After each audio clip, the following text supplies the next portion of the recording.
Hai, Assalamualaikum dan salam sejahtera. Kita bertemu lagi bersama saya, Dr. Diana Risha. Apa khabar semua? Tajuk kita pada hari ini ialah acid reflux atau dikenali juga sebagai GERD, Gastroesophageal Reflux Disease, GERD. Okay? So, kebanyakan masanya GERD atau acid reflux ni dikatakan tiada punca. Itu kebanyakan masanya. Doktor akan kata ada beberapa trigger, ada beberapa benda yang boleh menerukkan acid reflux tu, tetapi puncanya tidak diketahui. Okay? So kebiasaannya trigger yang doktor di klinik atau di hospital selalu bagi tahu adalah jangan makan pedas, jangan stres dan macam-macam lagi lah yang sering dinasihati. Namun begitu, itu adalah trigger, benda yang menerukkan keadaan. Okey, sekarang kita bincang apakah sebab acid reflux atau GERD ni berlaku. Okey, so benda yang paling utama yang kita kena tahu adalah dalam perut kita terdapat asid seperti yang diketahui kan. So dalam perut ada asid dan asid ni pH-nya adalah 1:2. Itu adalah fiziologi badan kita sendiri yang normal, yang semula jadi. Dalam perut ada asid yang pH-nya 1:2 sahaja.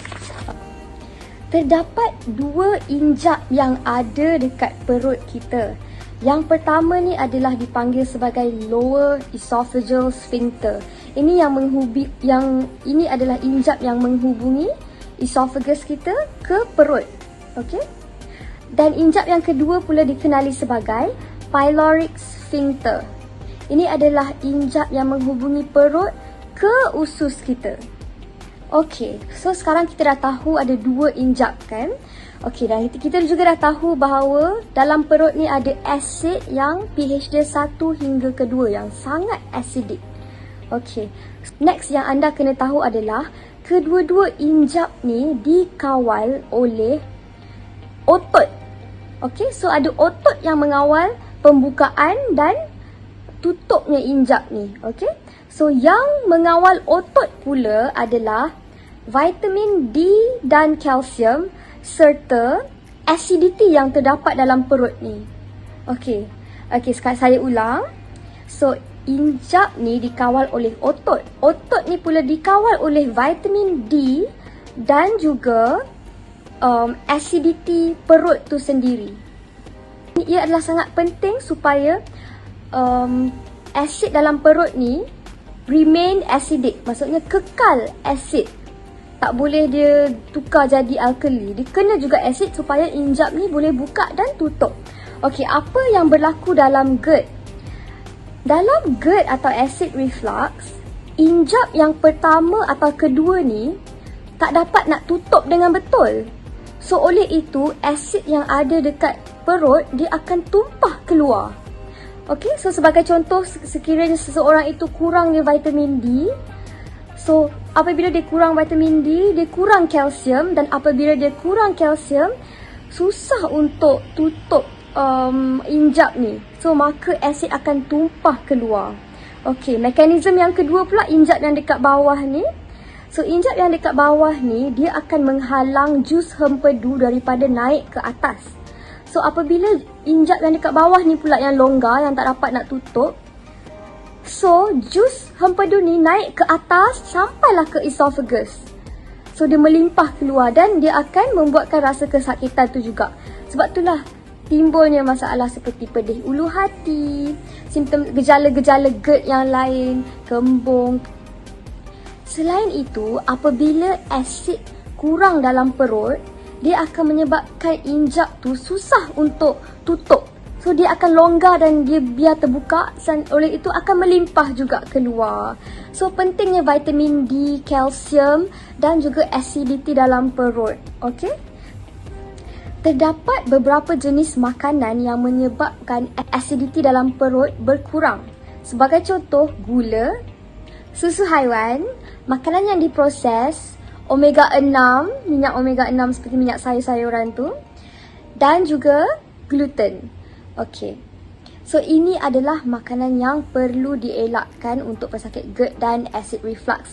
Kalau nak senang ingat, ikut DND diet. Okay, DND diet dah terangkan apa makanan yang perlu dielakkan semua. So, ikut sajalah DND diet. Okay.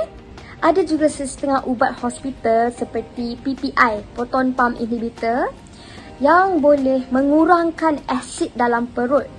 Okay, bila kita fikir balik, tadi faktor acid reflux atau GERD ni berlaku adalah kekurangan asid. So, kita punya solution, kita punya langkah untuk membetulkan keadaan adalah untuk menambah asid, bukan untuk mengurangkan asid. Okay. Okay, ubat di hospital, fungsi dia adalah untuk mengurangkan asid seperti proton pump inhibitor, ubat PPI. Okay.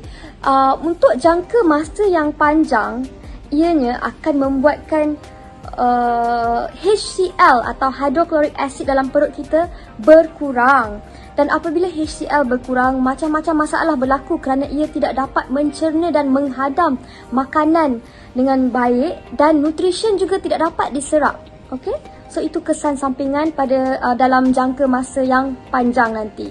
Sekarang kita dah tahu antara faktor yang menyebabkan kelonggaran injap tersebut adalah kurangnya vitamin D, kalsium dan juga acidity dalam perut. So, untuk kita mengekalkan acidity dalam perut, kita boleh amalkan apple cider vinegar. Okay, untuk pesakit yang selalu sangat mengalami pedih ulu hati, acid reflux atau GERD ni, bolehlah amalkan apple cider vinegar untuk mengekalkan asid yang ada dekat dalam perut. Itu yang pertama. Yang kedua, boleh ambil suplemen vitamin D3K2.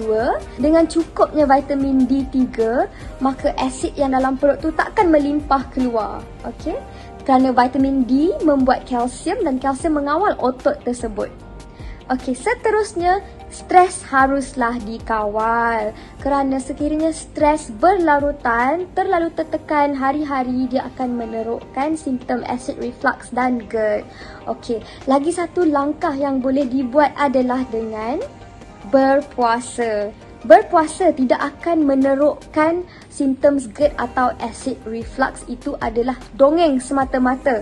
Berpuasa adalah sangat sihat untuk badan kita, terutamanya untuk masalah GERD dan acid reflux ni. Boleh amalkan berpuasa. Macam mana berpuasa ni membantu dalam masalah GERD dan acid reflux? Berpuasa akan memberi masa perut dan usus kita untuk relax sekejap supaya dia pulih, supaya dia akan ada masa untuk menjalani proses pemulihan.